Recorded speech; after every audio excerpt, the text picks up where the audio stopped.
Hello everyone, welcome to my channel. Today I'm Tara with Piece of Tara Artistry. Thank you for joining me. So I'm showing you here how I prep my canvases. It's been a while since I've shown that. So for all of you new out there, I always tape off my back with painter's tape. It's a frog tape, the green frog tape. And then I add in these giant push pins, and these keep my canvas elevated off of the table so that when it's drying, air movement can get underneath. That's why I like these giant ones, and my fingers can get under there as well. So here are my colors that I'm using today. And if you have seen my new video, my newest video, mixing video for my Shelly Art Bloom recipe, you will see that I no longer add varnish, which when I was, I'll show you on all of these, but if you add varnish to your paints, it will actually separate after it's been sitting. So you see these are not separating at all. So there's very minimal remixing after they've been sitting for a while. And you can see that my consistency is a 2 to 3 second trace. If you want to go check out that video, I will list it in the description box for you guys to go check out how I mix my paints. I do have a new pouring medium, so head over to that other video. I'll list it above here, and then also I will list it in the description box so you can go check it out for that new recipe and how I mix my paints. But these are all my colors. That last color I really love. It was just latte mixed with a little bit of cappuccino because this is a commission piece, and my client saw another piece at a local art show that I did, and they wanted a very similar piece to what I had there, but they wanted that tannish taupey color added in. So I went ahead and did a commission for them. So these are, again, all of my paints. They are all listed here along with what they are. If you have any questions, please always reach out to me. I do have a Patreon account that I have just revamped, so I hope you guys head over to that. And then I also have opportunities coming up to do in-person classes. March 14th through 16th, the Fluid Art Experience is happening in Dallas, Texas. So please go check out fluidartexperience.com to check out the classes. I'll be teaching 3 texture classes, this technique, the Bloom Blowout, and also some pearl classes. So yeah, go ahead and check that out. And then all of my pigments here are from the Fluid Art Co. That they're TLPs, so go check them out. They have Amsterdam paints, they have Aussie Floetrol, anything that you need to do the Shelly Art Bloom technique, definitely go check that out. Now, full disclosure, I am sharing this video with you, even though this video does not show me making the final result. So this is kind of a interesting video for me because I hadn't bloomed in a bit, and I got this commission, and sometimes when you haven't practiced in a little while, things don't always work out the way you want them to. And even if you do practice quite a while, we all have bad days, we all have bad experiences with our art. Sometimes it works for us and sometimes it doesn't. So this first try that I do here doesn't really work out, but I did want to kind of show you how I am moving the paint with this blow dryer. It's a great little blow dryer. It is my favorite for all techniques. So it is I think it's called MHU. But it is from Amazon. It's like $17 or $18 US, and it's been my favorite so far. But I also want to kind of go back to consistency a little bit, you guys. The consistency for this type of bloom, it's better off to be just like slightly. I put slightly and tad together there, slightly, or a tad thinner than a typical bloom. So typically on a bloom, I want it to be like a 3-second for sure trace in my cup. But for this, I do a 2 to 3 second because it's easier to blow the paint with the hairdryer if it's just a tad thinner. But it doesn't really compromise the cells at all, as long as your paints are all the same consistency. So having the same consistency really is important when you're doing this, because you don't want your cells melting, because if you do them too thin, then you get melty cells, which I do not like. I have all but gotten rid of the melty cells in my life by removing varnish from my recipe. So Miss Jessica Winterstrom, who you probably know on YouTube, she started using the Dynasty, and I needed something to kind of add to that's a little bit thicker to add to my Valspar mix. And I saw that she was using the Dynasty, so I started using that to thicken up my paints even after I had already stopped using varnish. So we've kind of been collaborating a little bit and talking, but yeah, definitely the Valspar Dynasty mix is great, no varnish. And again, like I said, if you want to go over and check out how I do the mixing of that pouring medium, head over to my other video. So I'm going to speed this up a bit because you guys get the picture on how to layer this. And I do start out the other,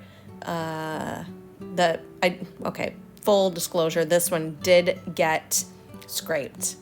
And the reason why is because on this final blowout, the center of my bloom did not get blown out well, and I didn't like that there was a lot of the cell activator sitting in the middle, and as I was stretching it out, it was kind of getting bigger and bigger, and I just was not liking it. So again, full disclosure, this one does get scraped, but I think it's still really good to see how you know, some of these you can learn from my mistakes on this, and then you'll see in the next one how I really do focus on getting that center to where I want it to be before I start tilting. So I'm gonna let you guys watch for a bit, and I will pop in a minute.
Okay, so you can kind of see what I mean here. In that far left bloom, do you see the black, all that black cell activator that's sitting there? It was just really bothering me. And several times I would set this down and look at it and see if there was anything I could do. And it just wasn't there. It wasn't possible for me to do anything with that. So I did go ahead and scrape it. Typically, I would lay my paints right over that paint that I had on there. But this was a commission piece, and I just didn't want any weird air bubbles popping through. So I decided to go ahead and just put a new pillow down after I scraped. So, all right, here we go again. Now you'll notice on the first one, on the bottom, I put that PBO Blue Black. I have taken that out of this mix. So the PBO Blue Black is not in this one. I used the Anthracnone blue on the bottom and on the top. And if you know the Shelley Bloom technique, you don't want to layer too many piggies one on top of each other because you won't get a very good cell structure.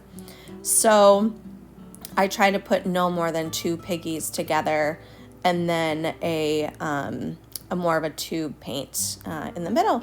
And so you see this blowout is already so much better than the first one. I think that the colors are more vibrant in this, and you'll notice that I do take quite a bit of time working on those centers to make sure that I'm gonna have nice centers to my bloom as well. So I will let you guys watch the rest of this. I do blow out one more, and then I did not get on film the rest of this one. Unfortunately, both my devices died literally at the same time. So I was using 2 different devices, 2 angles, and literally they both died. So I did not get the end result of tilting this, but I do show you the final result, the wet results. In the end, the dry results, so you see that the cells are gorgeous. There's no melty cells. I do get some wonky cells, but that's only from the tilting. It's not from the melting of the cells. So I loved how this one dried. It was perfect. The client loved it. So you'll see some photos of it on the art room walls, and then you'll also see it on the wall of my client. So I hope you guys like this one. I'm sorry I didn't get the tilt on this, but I did leave the other one, the tilt in the other one, just so you guys can see exactly how I did it. And I really hope that you guys have a good day. Please check out the Fluid Art Experience coming up in March, where I do teach this technique and others. And as I announced in my last video, I did totally revamp my Patreon group. And so head over there, it's patreon.com, and check out my new revamped Patreon page where you can become a member and get exclusive content. So I hope to see you guys all over there as well. So thank you guys so much for being here. Stick around for the final results, and I will see you on the next one.